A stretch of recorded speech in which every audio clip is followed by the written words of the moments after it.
Hello दोस्तों, एक बार फिर से आप सभी को स्वागत करते हैं आपके अपने ही YouTube channel Tezpur math classes में।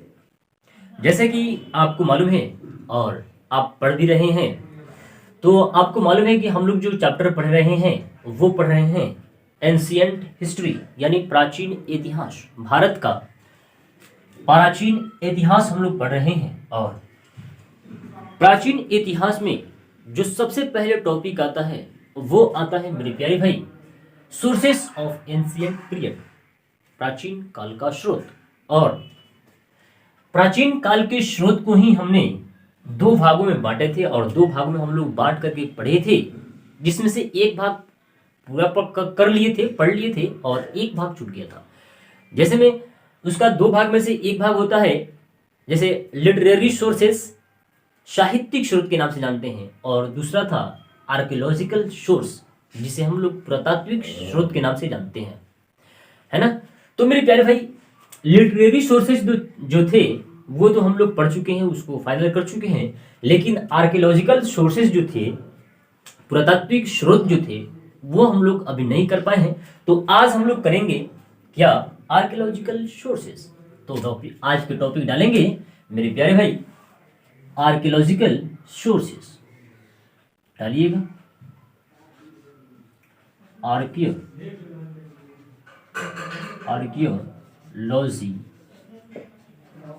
आर्कियोलॉजिकल सोर्सेस, यानी आपको मालूम है पूरा तात्विक स्रोत। मेरे प्यारे भाई, जिस तरह हम लोगों ने साहित्यिक स्रोत के बारे में, साहित्यिक लिटरेरी सोर्सेस के बारे में, जिस तरह हम लोगों ने किसी बुक के माध्यम से, जो बुक आते हैं, जो ग्रंथ होते थे, उनके माध्यम से हम लोग उसको साहित्यिक स्रोत में रखते थे। लेकिन अगर हम लोग पुरातात्विक स्रोत के बारे में बात कर लें, आर्कियोलॉजिकल सोर्सेस के बारे में बात कर लें, तो आप इसमें शामिल कर सकते हैं क्या, आप इसमें शामिल कर सकते हैं। ध्यान दीजिएगा, 14 स्टोन ऑफ एडिक्स अशोका। जैसे मैं, मेरे प्यारे भाई, मैं बता दूं, आप इसको इसमें शामिल कर सकते हैं। 14 stone addicts of Ashoka, Ashok के 14 शिलालेख।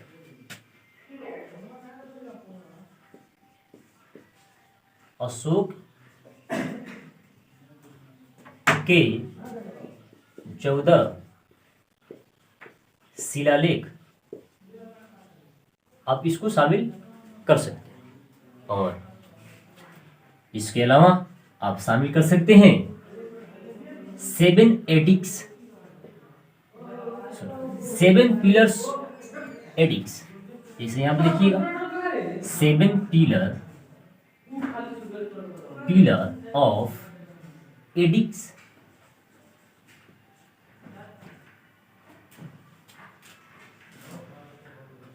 सात स्तंभ लेख।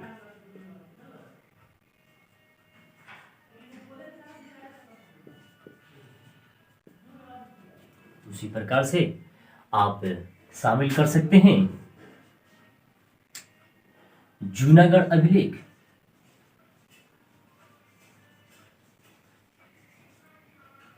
यानी इंस्क्रिप्शन।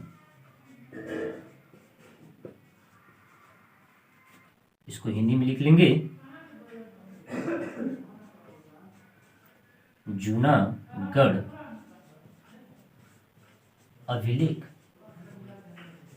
कहने का मतलब यह है मेरे प्यारे भाई, ये जो पुरातात्विक स्रोत जो है, इसमें आप अभिलेखों को शामिल कर सकते हैं, जो साक्ष्य है उसको भी शामिल कर सकते हैं।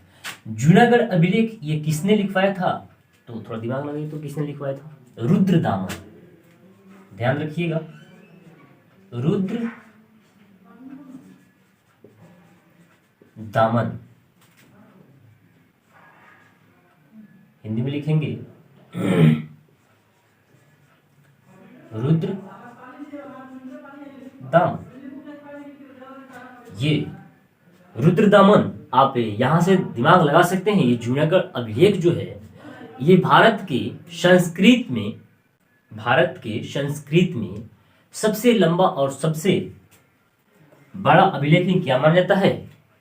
जूनागढ़ अभिलेख। और जूनागढ़ अभिलेख को ही शक वंश के महान शासक ये रुद्रदामन जो हैं यही लिखवाते हैं, जूनागढ़ अभिलेख। इसके अलावा आप शामिल कर सकते हैं मंशदौर इंस्क्रिप्शन।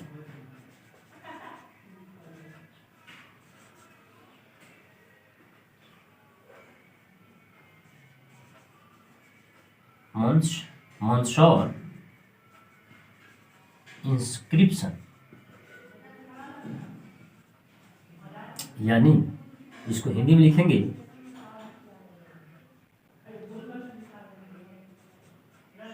मंशौर अभिलेख।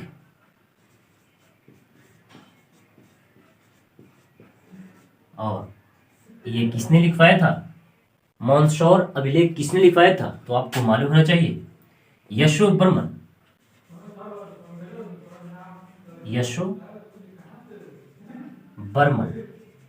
हिंदी में लिखेंगे यशो बर्मन ने।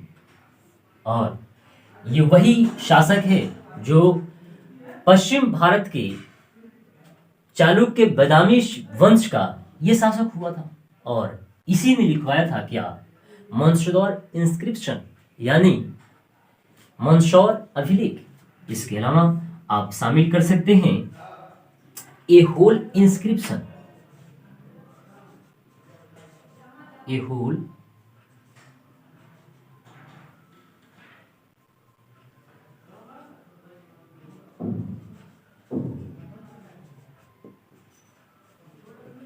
इंस्क्रिप्शन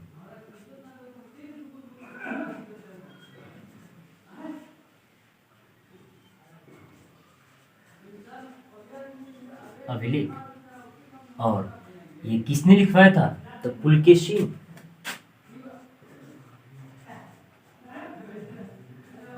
ध्यान दीजिएगा, पुलकेशिन।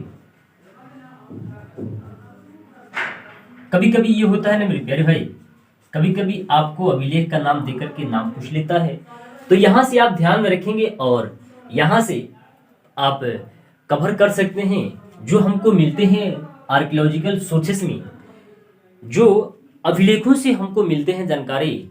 किसके बारे में? प्राचीन एंशियंट यानी प्राचीन काल के बारे में, एंशियंट इतिहास के बारे में हमको यहाँ से जानकारी मिलते हैं। और इसके अलावा हम लोगों को क्वाइंस से भी जानकारी मिलती है। क्वाइंस यानी सिक्के से भी जानकारी मिलती है। सिक्कों से बहुत सारी जानकारियाँ मिलती हैं। तो इस प्रकार से आप देख सकते हैं, और भी सारी हैं। जैसे मैं लिखा दूं, मेहर देखिए यहाँ लिखिए, मेहर पिलर एडिक्स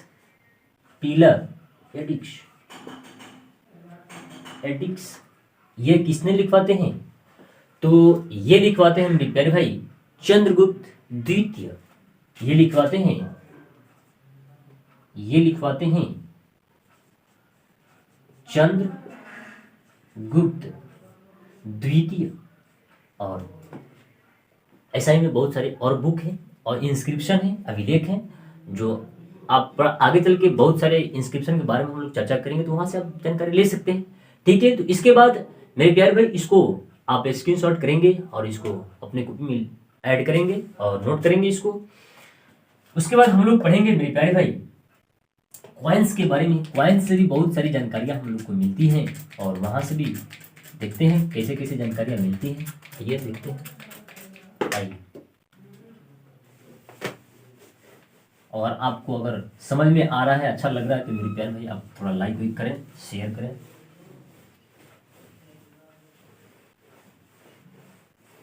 मैं बता दूं मेरे प्यारे भाई, सिक्कों के अध्ययन को क्या कहा जाता है? सिक्कों के द स्टडी ऑफ क्वाइंस। लिखिए, क्वाइंस के बारे में लिखिएगा, ये 3 नंबर। कॉइन्स यानी सिक्के,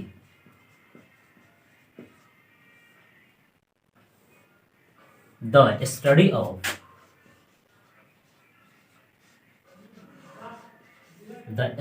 ऑफ कॉइन्स।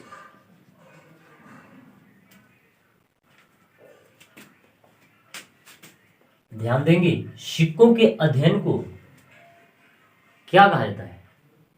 कमेंट करेंगे मेरे प्यारे भाई, थोड़ा देर हम रुकते हैं, कमेंट करेंगे सिक्कों के अध्ययन को हम लोग क्या कहते हैं, है मालूम आपको? तो आइए हम बताते हैं आपको सिक्कों के अध्ययन को। ये आपको कमेंट बॉक्स में लिखना था लेकिन हम लिख देते हैं। सिक्कों के अध्ययन को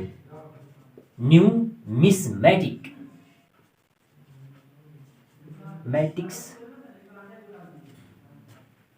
का अध्ययन कहा जाता है।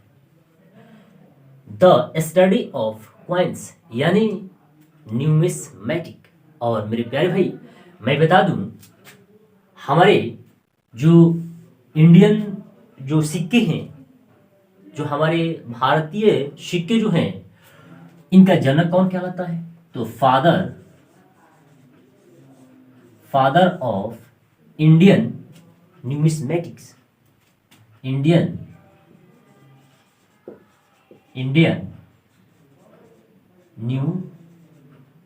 न्यूमिस्मेटिक। आपको मालूम है भारतीय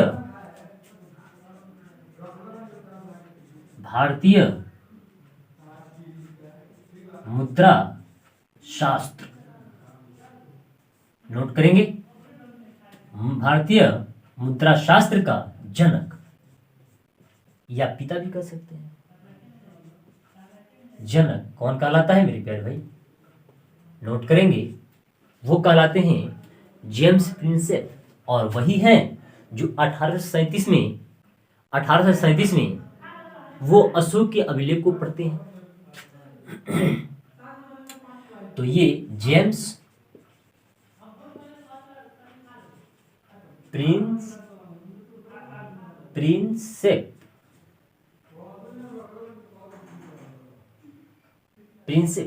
है ना, जेम्स प्रिंसेप जो है वो जो है भारतीय मुद्रा शास्त्र का जनक कहलाते हैं।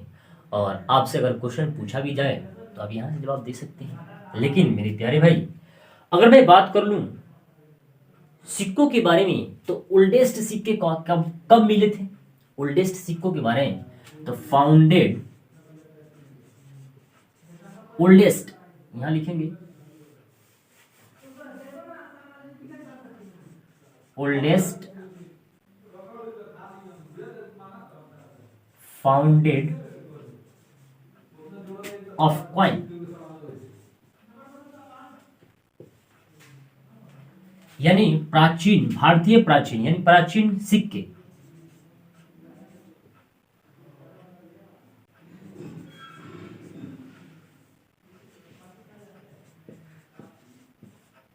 और प्राचीन सिक्के मेरे प्यारे भाई ये कब मिलना स्टार्ट हो गए?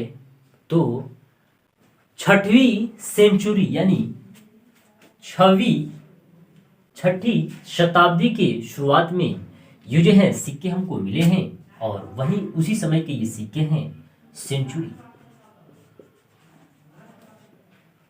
6th सेंचुरी के सिक्के हम लोग को मिले हैं। और मेरे प्यारे भाई मैं बता दूं, ये जो सिक्के होते थे वो किस प्रकार के होते थे?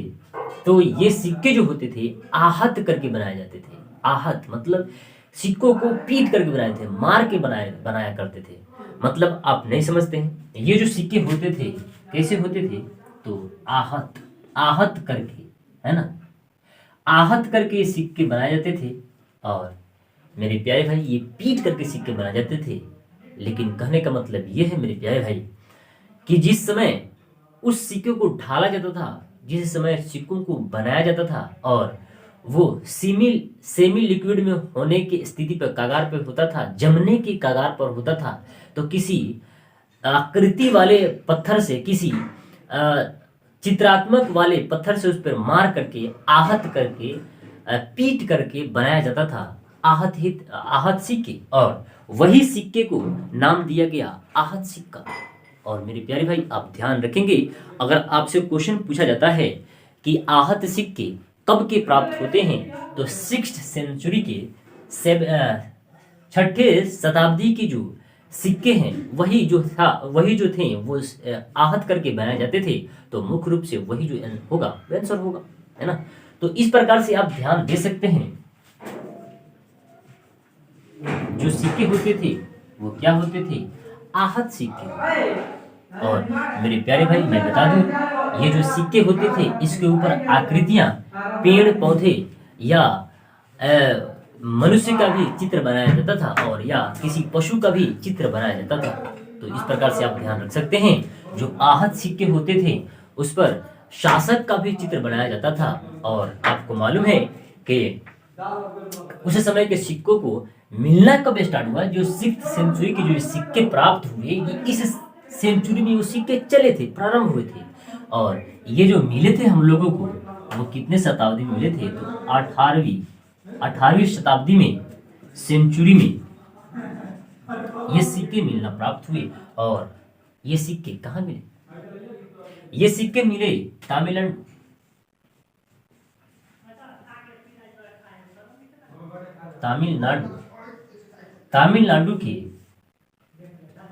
तमिलनाडु के कोयम्बटूर में ये जो मिलते हैं।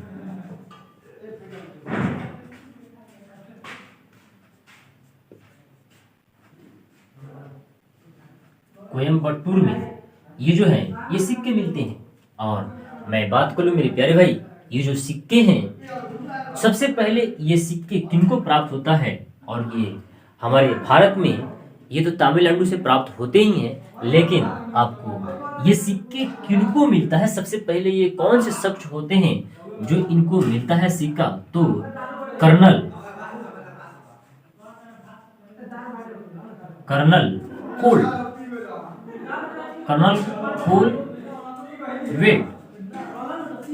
वेड जो थे, कर्नल वेड जो थे, इन्हीं को ये सिक्के मिलते हैं। और ये किस शताब्दी के सिक्के हैं, तो 18वीं शताब्दी यानी 18वीं सेंचुरी के ये सिक्के प्राप्त होते हैं। और मेरे प्यारे भाई, इन सिक्कों पर सबसे पहले किस शासक का चित्र हुआ करता था, तो मेरे प्यारे भाई इस सिक्कों पर ग्रीक के शासक थे। आपको मालूम है कि हमारे देश में सबसे पहले ग्रीक लोग ही आते हैं, और वो कहाँ से आते हैं, तो मध्य एशिया यानी सेंट्रल एशिया से हमारे देश में आते हैं, और सबसे पहले हमारे देश पर राज करते हैं, और वही हमारे देश में सिक्के जारी करते हैं। तो इस प्रकार से हम लोग पढ़ेंगे, या हम वीडियो को यहीं पर रोकते हैं, और ज़्यादा लंबा हो जा रहा है वीडियो, तो यहीं पे हम वीडियो को रोकते हैं, यहीं पर हम आज के सेशन को रोकते हैं। और इससे आधारित जो क्वेश्चन आ रहे हैं, ग्रीक जो लोग आएंगे वो सिक्के का प्रचलन करते हैं, तो उसके बाद भारत में कौन करते हैं, इस प्रकार से जो क्वेश्चन होंगे, इस प्रकार से जो विवरण होंगे, स्रोते होंगे एंशिएंट पीरियड के काल में, तो उसको हम लोग कल समझेंगे। इसी प्रकार से हम लोग मिलते हैं कल अगले वीडियो में। जब तक के लिए see you, nice, have a nice day, thank you.